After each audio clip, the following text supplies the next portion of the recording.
This is a faculty profile on a breast cancer advocate who survived their battle with breast cancer.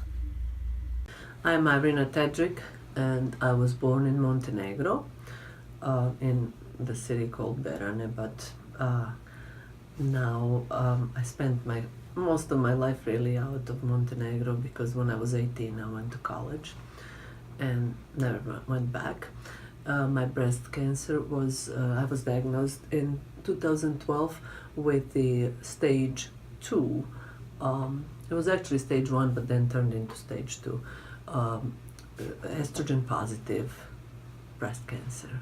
When I first got diagnosed, it was very difficult, and as I said in some of my previous interviews with students, that I had my world just kind of turned upside down. It was very difficult for the entire family. I had to really channel a lot of emotions that I never had to deal with before. So it was not an easy path from then on. It was shocking. A lot of women, I thought a lot of black women was diagnosed with cancer, but as you see, everybody can be diagnosed. It was shocking, but she still fought and just kept talking, just kept teaching. I was 46 years old, so I felt like I was on top of my game. My family life was fine.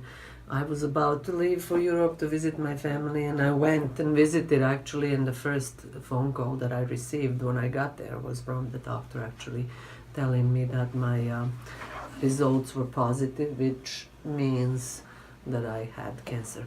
So, but he encouraged me to stay, not to come back, but to spend a couple of weeks that I was planning with my family in Sweden and Montenegro. And that's basically what happened. Luckily, I think I was with this part of the family because they are very close to me, and they supported me. And but overall, I felt like I was on top, as I said, on top of my game. I was very healthy. Don't give up on your dreams because something like cancer can make you depressed and want to give up on life, but just keep going. Well, I would say that everybody got affected in a way. Family and friends kind of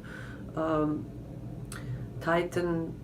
I think with some of them it just tightened the bond, and with the others I just realized they couldn't really deal with these kind of things. You know, you learn what kind of people, what kind of fiber they're made of when you go through adversities like this, because some people will just man up and they will basically step up to the plate and give you a lot of help, and that was my case. I got a lot of help from family and friends, and that was very good because I felt like I was loved, and that's very important to have those kind of feelings while you're going through the treatment. Um, she has a high energy.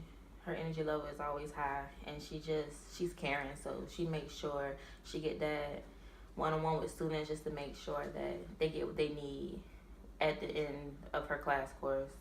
I always wanted to be a teacher. Actually, I always wanted to be in school. So God granted me a wish, so I go to school every day.